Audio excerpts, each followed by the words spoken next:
the Rangers Journal Night.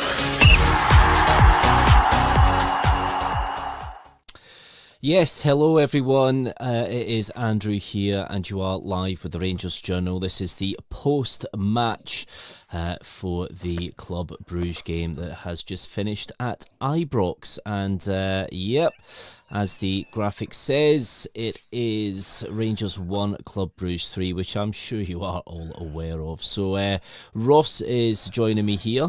Ross, how you doing? Yeah, no, not bad. A bit annoyed, but we move on. Yeah, no, exactly. And Dino's going to be joining us shortly as well.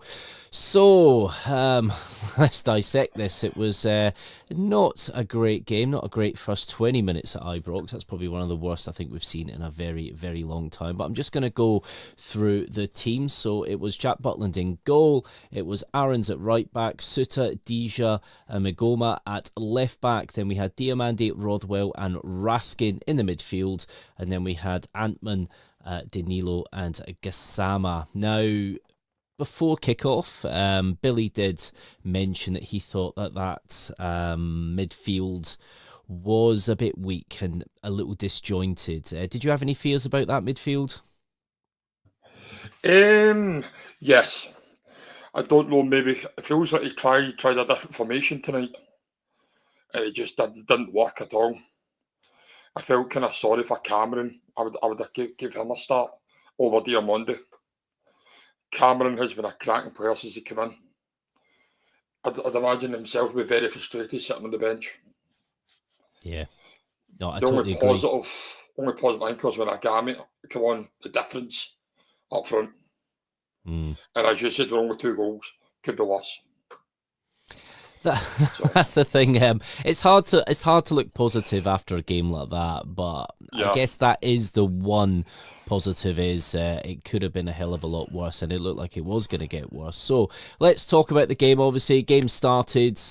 It's we were kind of looking to press, and then 3 minutes in, there's the error, ball over the top. So basically it comes from Danilo's shot. It is blocked, and it's just an optimistic ball forward by Tazzoli. It looks like it's dealt with by Dija. He plays it short to Butland. Butland kind of comes scuttling out, realises it is too short, and Vermont just kind of nips in and just curls it into the top corner. You can't really blame that on the manager, but it's not a good start, is it? No. 3 minutes in, you're like, wow. I really wasn't, since the goal went in, it's got to be one of these nights, isn't it? As you said, Andrew, you can't blame the manager, but the defence is just so unjointed. As you've said as well, see, this was like man marking, it doesn't work. It doesn't. I've seen in previous pods before with the high line as well. I really don't like that. I know that's Martin's style of play, but it scares me. I mean, you've got, Celtic a couple of weeks. I've got scared that Maida's going to absolutely skin Dija and score an easy goal. Easy. Really not looking forward to it, to be honest with you. Yeah. Try to be as much positive as I can, but I want to be honest with the listeners as well. Yeah, no, definitely. I'd imagine the rest of the guys are feeling the same, so... Yeah, no, definitely. It wasn't the best start. Now, Dino's joining us now. Dino, how you doing, pal? Dare I ask? Hey, do you know, I'm actually not even that, shocked. I said last week in Thursday's pod that I feared the worst. And I genuinely put that down to just maybe being a bit, I don't know, maybe I was a bit too scunnered with how we'd played recently, but I was not hoping for it to become a reality. And we're lucky it was only 3-1. We were lucky it was only 3-0 at half time at Ibrox. So, and I know that we came in at the second half, but that just seems to be our way. But they dropped it a couple of gears, as far as I'm concerned. So, 3-1 is actually, I was getting off quite light, if you ask me. Yeah, it definitely seems to be. What are you going to say, Ross? Sorry, as Dino said as well, very, very lucky with the 3-1. I did notice in the comments, I'll be honest, I'll always be honest, if we were rubbish, I'll say we were rubbish. There's certain guys that'll lie about it. What's the point? We all watched the 90 minutes. We were very lucky, very, very lucky. If I'm completely honest, as much as the money's involved, I'd rather went to Europa. But that's just my opinion. I don't know what yourself, Andrew, Dino. Again, everyone has their different opinions, but I know it's 20 million, but can we compete? If you look at tonight, no chance. Well, I'll be honest with you, making the Champions League, if we were to make the Champions League, I think that would release more money for a couple more signings, and I think we could have got maybe a little bit more quality. Not reaching the Champions League, I think, affects that a little bit with PSR. Yes, we spent a bit of money already, but we do need at least 3 more players to come in, and to be fair, at the minute, based on what we're seeing, there's not a lot good with a lot of that at the minute. But yeah, so that was the first goal. Absolute nightmare. Butland got a little bit stick as well, but I think that is more on Deja. He played a poor ball back, and that's something we've noticed in a few games. Some passing has been quite short and a bit slack, so I don't know if players just aren't up to speed yet. It doesn't make too much sense, but you think, right, if you're going to concede a goal, earlier the better. You got more time to get back into the game, and bad to worse, 7 minutes in, corner comes in from Tazzoli, and Spielers just taps it in from the edge of the area, takes a clip off Suter. Zonal marking obviously seems to be a thing with Martin. And to be fair, a lot of managers, it is probably one of the biggest kind of marking ways in a lot of games for a lot of managers. I prefer the old-fashioned way, get your man and men on post. But I'm just going to show you the image now, and that's the space that he's in for essentially a tap-in from beyond the penalty spot. He had a tap-in from there. Everybody's kind of zonally marking. You got some people picking out players to mark, so I think there's key players that are being marked there, but still, look at that. That is just poor. Dino, I'll come to you first, mate. That second goal. If you actually even just look at that, right, so you got the players doing the zonal marking, right? Now, you've got 5 players kind of congested in like maybe a 5 square meters roughly. Now, why are they all in that one area when you've also got nobody sitting on the edge of the box? So the closest man to him is marking somebody, right? So, right, looking at that and looking at the goals that we've obviously conceded, there is zero evidence that the players are doing what's asked of them to do, because the chat earlier on saying about Russell Martin being a centre half and he should be able to organise. I'm genuinely like not convinced that this is all down to the manager. Like the players they're all pretty much like ball watching and things like that, and even then, and like it's just there's just something I missed for me there. That's a professional football team, and professional players cannot be defending like that. Now, an element has to go to the manager, but even the most rubbish manager would still have the players better positioned. I'm sorry, but I just think a lot of that's down to the players' lack of understanding. Now, I appreciate he's come in and he's trying this new philosophy of football in this way, and he's relatively new, but there's zero evidence that there's any improvement. Zero evidence. Now, as well, see the zonal marking crap. I honestly does my head in. But look at the zonal marking. Look at Diomande. He's fighting up against a guy that's twice his size. Like, what's happened to the basic understanding of physics? Do you know what I mean? Like, that's like we've all played football at a level, haven't we? Right? And I was always one of the weakest and skinniest, so they put me on a post because I'm going to get out muscled to win a header. That was just basic common sense. These guys on the post and matched like for like defending a corner and a free kick, and this one marking me just totally not ruined the sort of basic aye, aye, and just, even that's just a prime example. Just looking at Diomande there, that just shows you how useful it actually is. So as you said, I believe the defenders been an issue for years, not just managers. What counters are managers, it hasn't changed. Yeah. The only thing that I've mentioned, Andrew, that I hate that Martin does is the defenders come right high. I absolutely hate that. You look at the example that the first goal tonight proves evidence why I hate it. Just not switched on off. Yeah, people never go at Butland, trying to be harsh on Butland, but I don't like him coming out the box. I want him to stay in the goal side, on the goal line. Don't know about yourselves. I just feel it's too risky. I'm a goalkeeper coming out.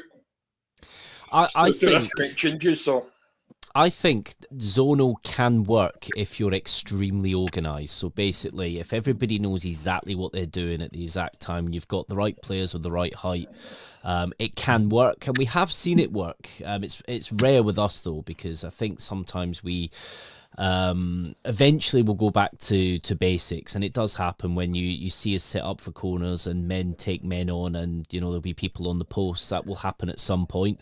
Watching Rangers, but zonal, it's kind of what a lot of the big teams do, and it is something again that can work, but it's a lot more of the mental side of the game, because you're not just marking a man, you're marking this area, and whoever comes into that area is who you're dealing with, and that's where it can get a bit messy. But that, for me, just at 7 minutes in to go 2 goals down, that is absolutely criminal. If you want to be in the Champions League, we're definitely not showing any signs of it. So anyway, I'll take this image off because it's utterly but I had to put that on because I was like, that it just highlights how much of a poor goal it was to concede. The first one, all right, sometimes you can get a mistake. You can't always legislate for that. It's how you kind of come back for that. This is how we came back from that early mistake. And, absolutely shocking. So then... Sorry, Andrew. Go for it, Dino, go. Just obviously, I missed the connection issue there about the first goal. And again, I'm just going to say something that's been said in the chat and whatever, but Giga was convinced that Butland was going to be coming for that ball, and Butland was convinced that Giga was going to take care of it. So that's a communication issue. Communication issue, yeah. Yep, and also an issue with what area the defenders patrolling and what area the keepers patrolling in those situations. Now, Butland's to be the sweeper keeper. So the way that Jacob was playing, I watched it a few times, like everybody else, but I watched it even more, and I'm convinced that Giga was convinced that Butland was getting the ball. I don't think there's a right and wrong there. I think both are at fault because of the lack of communication. But that's something that has to get fixed, because that Brugge are a team that the commentator said 7 seasons in the last 8 that they've qualified for the Champions League, so they're a consistent Champions League team. So they're a team of very, very high quality. So we are going to be, they're high quality, but in the Champions League there's even higher quality. And if we do get in, like I fear our record getting beaten by ourselves. Yeah. So as you said, so I don't feel like they even got second gear, Brugge. That was a training game for them, especially the first half. Yeah. Second half we tried, but where was it the first half? How many times in this season we've turned up the second half? Why didn't we start that for the first whistle? Is it nervous or what? It should be nervous playing for Rangers. I don't care what anyone says. Personally, I think that's where it goes down to the manager, because we started to change players and we started to play a little bit differently. Yes, Brugge were tiring and we did have some quality on the bench to bring on, but we started to stretch them a little bit. Even Gassam managed to have the leash taken off a little bit and actually played fairly well in the second half considering the circumstances. But as you were mentioning, Dino, obviously the kind of communication between Deja and Butland, 11 minutes in, a few minutes later, Deja's got another poor back pass to Butland, and Butland's kind of curring out, scurrying for it. Neither plays Brugge in. It's a poor clearance and we're all at sea. Nobody's talking to each other. Everybody's nervous. And then when we start getting nervous, we start playing the simple ball again. We don't start taking people on. We just start breaking down, and just the stat came up on the screen. We had 89% possession. Oh, great, whoop-de-doo, we've got 89% possession, we're doing nothing with it, and we're 3-0 down. So, not possession, sorry, 89% pass completion, sorry, that's what I was meaning. Not possession, no, possession was quite evenly split. Obviously, after that, then we have the third goal, 20 minutes in. It's still hard, it's so early on in my notes. Like, the first three things are 3 goals. So there was, I guess you'd say, a half-hearted challenge from Dija. It lets Brugge out on the attack. The ball comes out. Danilo looks to try and kind of pick it up when he clears it. Well, he looks like he's going to pick it up and clear it, but he doesn't go to the ball. He waits for the ball to come to him. And as he does that, Michele just runs in, takes the ball off him, and just absolutely thunders it into the goal. Not a defender's finish, that's for sure, but No. 3-0 down, Ross. We are 3-0 down at this point. How are you feeling after that went in? Angry, frustrated.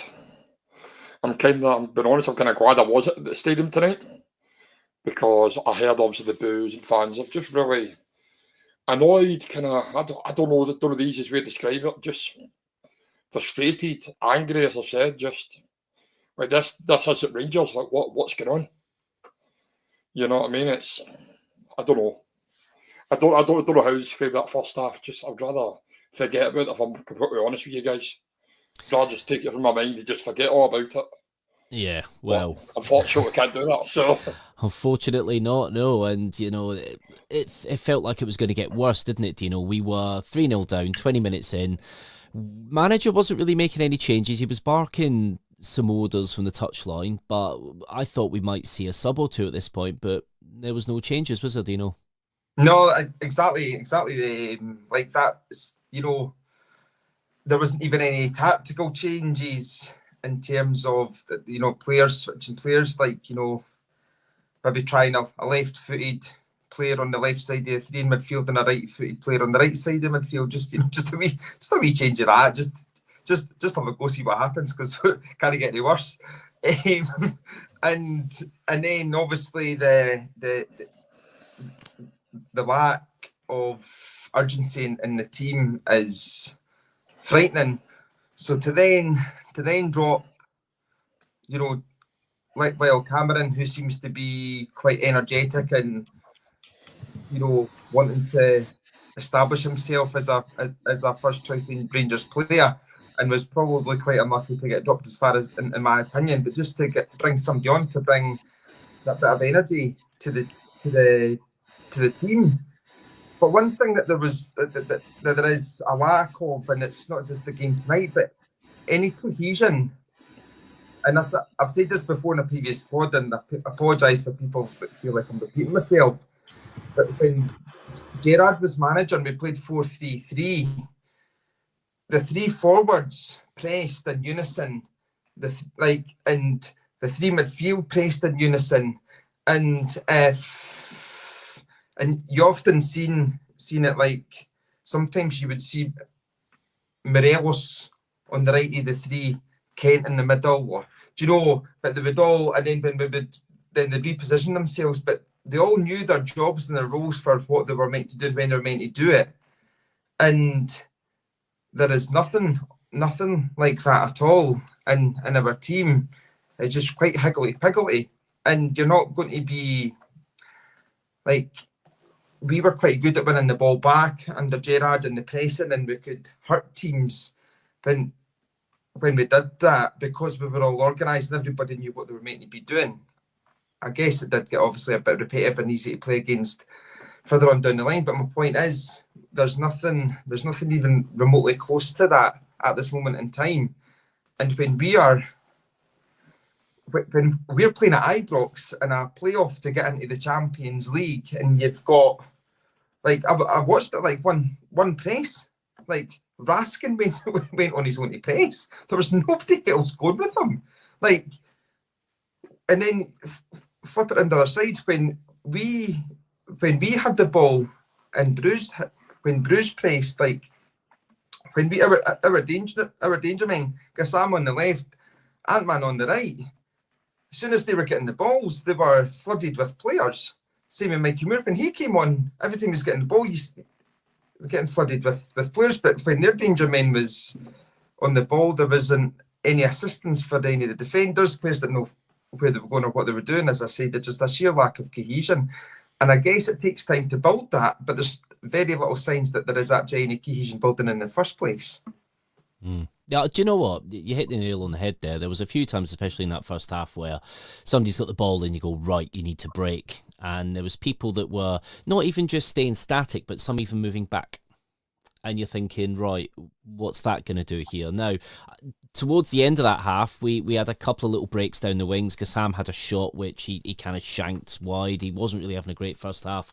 And then we had Antman was breaking, but I did notice he had 3 men on him at that point, to the point where the ball hit off one of them men and then they managed to regain the ball there. So they kind of knew he was a bit of a threat at that point and kind of doubled up.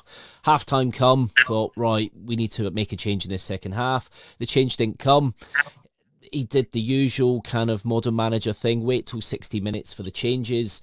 But before that, we did have the goal, Ross, from Danilo. So we actually had been utilising the wings a little bit better. It was a great ball from our brand new left-back, Magoma, and it's literally on a plate for Danilo. He slides in well, puts it away. Did we go back to basics a little bit there, Ross? Did we just simplify that move to score the goal? As I went back, I just don't understand why it took that hard to do basic passes. As the two guys have said, it was a good goal from Danilo, but I don't know. I still feel like after it, we were just still kind of shell-shocked. We didn't know what to do. But one thing I will bring up with Martin, I do know other fans, he's stubborn. So unfortunately, that's one thing we're going to have to go on with, I'm afraid. He's so stubborn with his ways. You know, it's very frustrating, but I don't know. It was good to get the goal, but I'm glad Danilo got it, but I don't know. Yeah. As I've said before, it's only 2 goals down. Could be worse. You know, could be worse, but it feels a hell of a lot worse at the minute. It does, yes. It was interesting actually. You know, you talk about kind of stubbornness with managers, Dino. It's something we actually seen from a lot of managers. We saw it with Clermont last year. It was the same formation. It was that double pivot. It was kind of, you know, unnecessarily against Ross County at home, things like that. When a manager changes things up, is that them kind of almost admitting that their own tactics are wrong and what they're doing is wrong, and you think they kind of want to save face and go, this will work at some point? How do you look at this? Do you think, are we going to see any change from Martin, or are we going to see what we've seen with Martin at all other clubs, and that is he keeps the same way and we'll see something at some point? But listening to him quite consistently, and as everything kind of is quite the same, as I'm saying, consistent, because he does say we have to go through pain first. And the fact that he's saying we've got to go through pain first kind of signals to me that he's going to be doing it the way he's doing it until it clicks, and therefore we will have to endure and suffer everything that we've been subjected to up until now and some. And I think with him saying that, you know, after he left Southampton, he had time away from the game and reflected on it, and was able to, you know, see that he did actually the issues and things, and he's learnt from them and things like that. And I mean, it was just quite refreshing to see that from a manager, because you seldom get that from managers that, you know, they've been sacked and, you know, they get a bit of press, and seldom hear that a manager saying, you know, I did make a lot of mistakes, but, you know, I'm going to take that in and change them. Now, I think the way it's maybe going to play out is it's either ever going to be where he will be playing the same way he's playing until he thinks that it's going to click, and then it's perhaps going to be too far down the line for him to change to a different way of playing, and perhaps not be a particularly good ending for him. However, what I will say is, if he thinks that we are at this moment in time going to be playing against top class teams and I'm going to include Celtic in that, who have got players that will absolutely murder us, then I do fear the worst for his Rangers managerial career, because you have to be a bit more pragmatic, and you have to be a bit more disciplined defensively. And also, Alan McGregor made a good point before the game about defensively, and he said, I'm not just on about the defence, I'm on about the defensive responsibilities and roles of everybody else pretty much in the team. And that's getting back to what I said earlier on.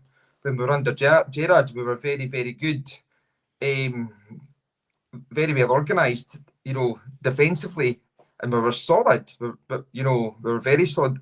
The year that we won the league, I'm sure we broke the record of most clean British clean sheets. So I appreciate that we had a team that had been together for 2 or 3 years and whatnot by then, but we do need something that that the fans can see that we're going to be getting back to that level of organisation and that strong defensively. Now I do think Philippe Palander was probably one of the best centre-halves that's played at Rangers for a long time, but we'll have to be better defensively with the guys that we've got. Yeah, actually, it's interesting when you talk tactically in Gerrard. I do totally agree with you 100%. I know it didn't always work, but you could see organisation. I especially when we went down to 10 men, sometimes when we would go down to 10 men we would play better. There was always a plan for something, and the players all understood it and knew it. Somebody mentioned in the comments as well, you always had Jack that used to kind of cover for Tav when Tav would go forward. That it was very organised, and obviously it took a bit of time to bear fruit, but it did. We had the best UK defensive record. I think when we conceded something like 13 goals that season, which is absolutely unheard of.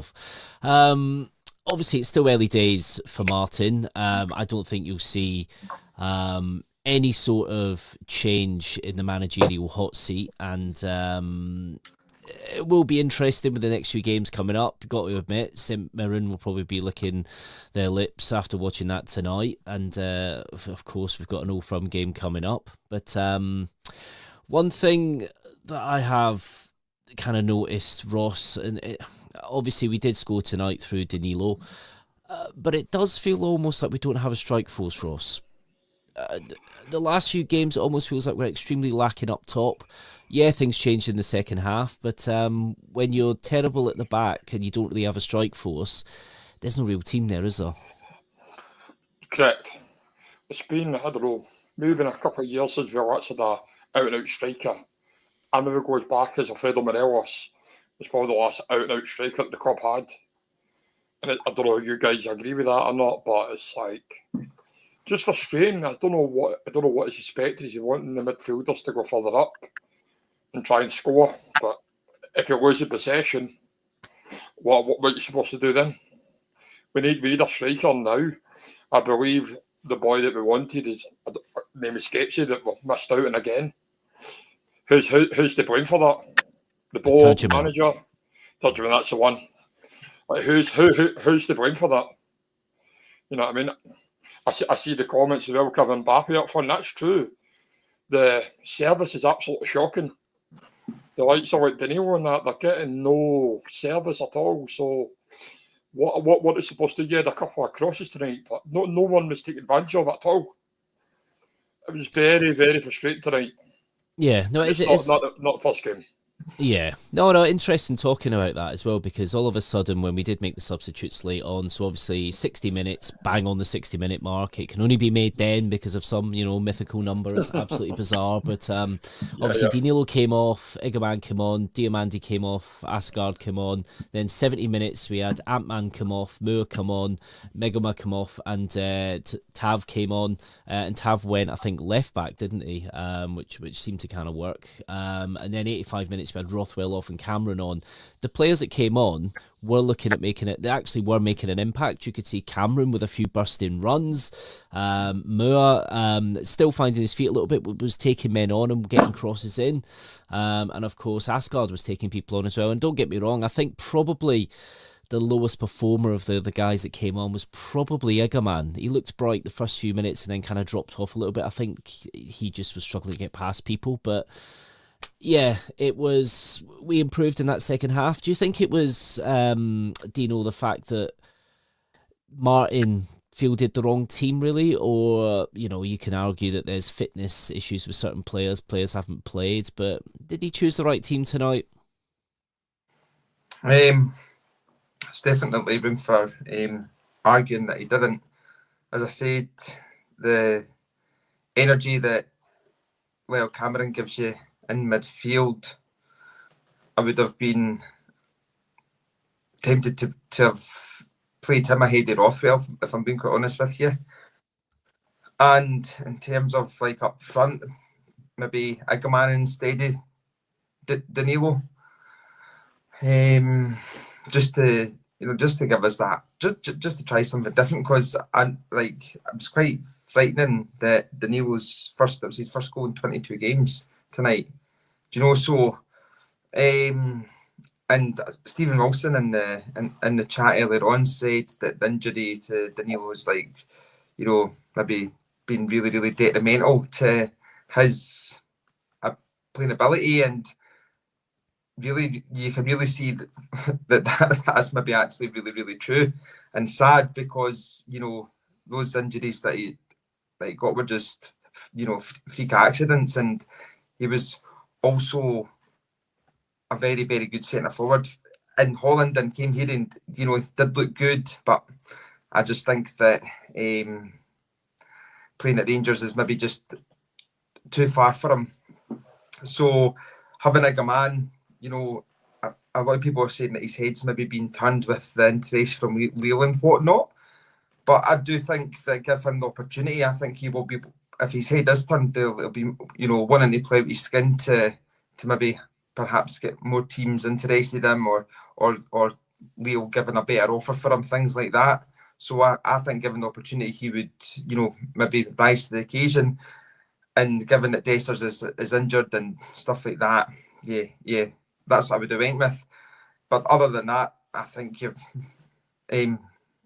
midfield, it would be a mix between Rothwell and Diomande to sit out for me. But yeah, I think other than that, the boy at left back done all right. 19-year-old, biggest game of his career, and did all right. There's not very many other options that the manager would have had other than that to obviously change things. Yeah, no, I do agree. It was good that he got the assist for the goal. And actually, I was getting a little bit worried about Gassama and Antman because they were almost non-existent that first half. It was a real laborious struggle, and I'm thinking, oh no, they aren't settling in now and playing the way that other players do. But second half, Gassama was playing out of his skin, and he was very unlucky. We'll touch on this kind of second goal. Obviously, late on. So Gassama came alive on the left, Ross, sent the defender for a hot dog, kind of managed to cut in, great strength. Mingale kind of goes down to put his gloves on the ball. At the same time, Gassama toe punts the ball into the net. VAR quickly rules it out. Was the keeper fully in control there, or are they both at the same time? What do you reckon, Ross? So, as I said before we come here, if it goes for you, brilliant. If it goes against you, it's crap. I don't think the keeper was fully in control, and that's not me being biased, but even with the camera angles, he didn't look control of the ball at all. Gassama deserved the run. He came on, gave it a chance. I think it was very... If we got that second goal, it'd be a different chat right now. Got over there with 2 goals. But I just feel like, as I said, if it goes for you, brilliant. If it goes against you, you're right, okay, that's a valse for you, it's frustrating. Sometimes it goes for you, sometimes it doesn't. But I find it interesting how quickly the VAR overruled it. That was quite interesting. What was it, a minute after it?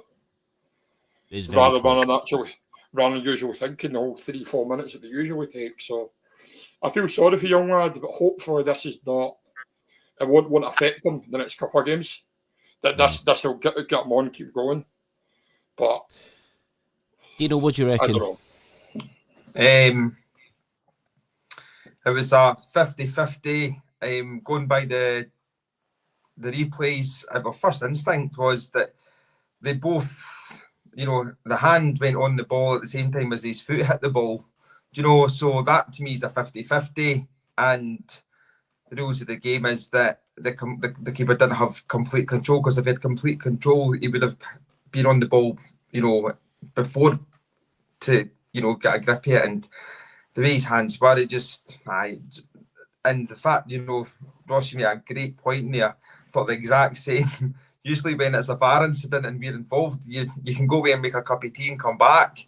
But that was just like, the referee just didn't want to look at me. Nah, no goal. And you're like, what? Seriously? At least, give it the benefit of the doubt and view several angles, but watch it several times in several angles, which they usually do, and especially in European football, in those types of situations where it's that close, they will look at as many angles as they can and replay those angles over and over and over again before they make the judgment. But the referee took one look at it and went, no, that isn't a goal. So I would love to see what the former referees and whoever, there was somebody said there's a former referee in the being a pundit or something, Howard Webb or something. Was he involved with the TV or something? Is that right? Yeah, I think they were English. Was it Howard Webb or somebody? I can't remember what they were saying. So I would love to see what his perception of it is, because to be fair, the way I'll look at it is, as a goalkeeper myself, if I've got my gloves there, I'm shouting for that, going, that's my ball. I had that in my hands. And I think that's the thing. I think, you look at any foul on a goalkeeper, you look at anything like that, the goalkeeper's always going to be the one in that situation. And I think when you look at the rules, obviously it's, is the goalkeeper in control of the ball? He might have been for 0.001 of a millisecond, and that's the thing. I think that's what they look at.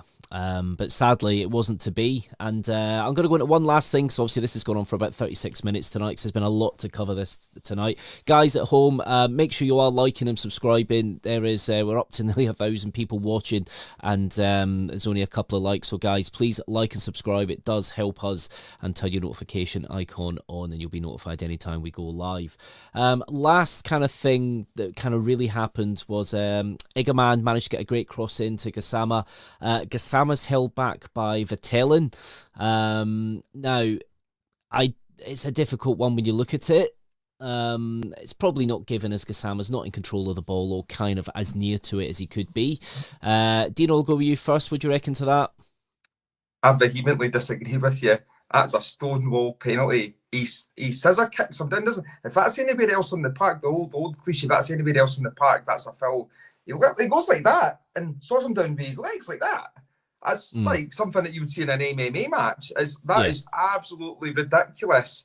That again, it didn't get obviously much airtime for the decision to be overruled. That is a stonewall penalty if there ever was one. Like, if you did start to somebody in the street, the police would bang you up for assault. Do you know what I mean?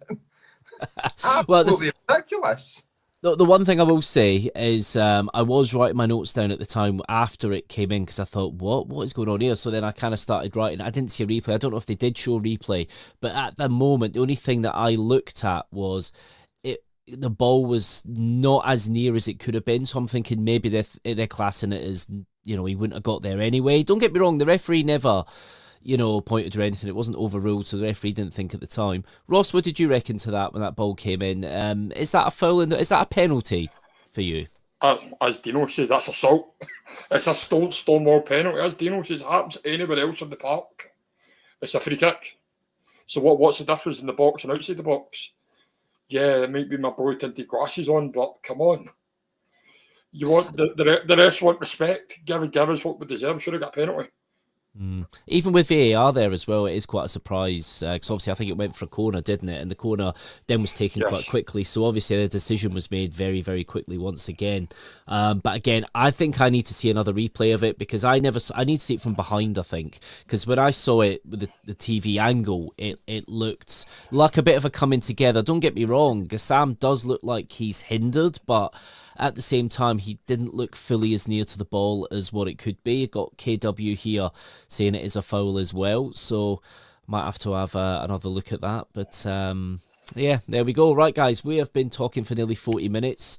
It, of course, was 3-1 on the night. Not the prediction from Tomo on the pre-match was 3-1, but 3-1 for Rangers. So he nearly got it right. But yeah, a lot of work to be done in Belgium next week. To go out with Ross, can we turn this around? Truthfully, no. Being honest, I can't see it. I think Brugge will just sit behind the ball second leg, because they know they've got the result at Ibrox. As I've said to the guys on here, I'll be honest, I can't see it. I really can't see it. It's I don't a know what you mountain to guys climb. think, but I'm being honest, I can't see it at all. Even if we get one goal, it'll do nothing. My thinking. If we score first, brilliant, but I still can't see it. Yeah. Dino, yourself, what do you reckon? Nah, you said it's a mountain to climb. It's Kilimanjaro on top of Mount Everest. With Ben Nevis just to wrap it up, you know. No danger.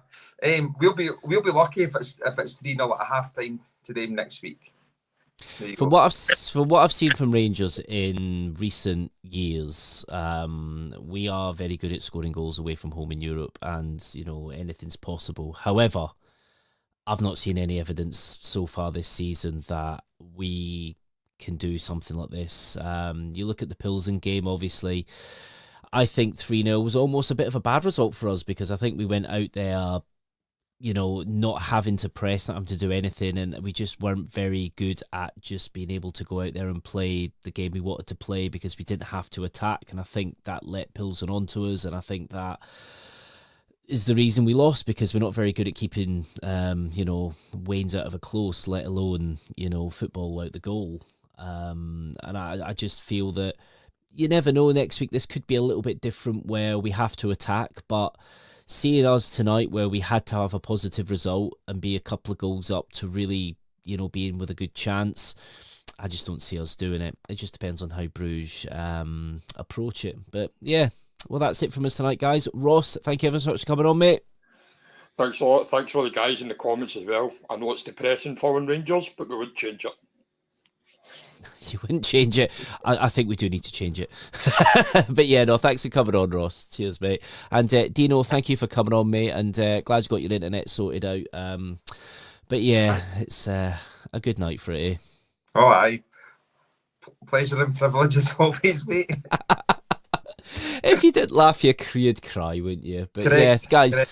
Thanks for having me on. Thanks for coming on, Dino, and Ross, thank you for coming on as well, mate. Guys, thank you for all your comments tonight. It's been absolutely fantastic. Don't forget, like and subscribe to the Rangers Journal. And every night is a Rangers Journal night. We will be back later on in the week as well. And there will be previewing the St Mirren game. We're all looking forward to that, aren't we? Take care, everyone. Have a good night.